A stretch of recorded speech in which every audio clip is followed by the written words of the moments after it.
నీకు నిజం చెప్తాను. ఏంటి? నేను సంజయ్ రామస్వామిని ప్రేమించలేదు మను. మరి ఎలా ఉంటాడో కూడా నాకు తెలీదు. 31st నైట్ పార్టీ సెలబ్రేట్ చేయబోతున్నారు. దానికి నేను సంజయ్ని తీసుకురావాలట. అందుకే వీడిని రెడీ చేశాను. ఇప్పుడు నేను ఏం చేయను? ఏయ్ రిలాక్స్, నేను వాడికి ప్రాక్టీస్ ఇస్తాను. Okay just a minute.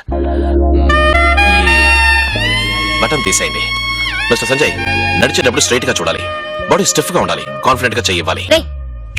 ఆ కోటుది కోట్ విప్పరా? అడే కరెక్ట్. ఆ కోట్ విప్పి ఇచ్చేరా. గ్లాస్ వేస్తేనే లుక్.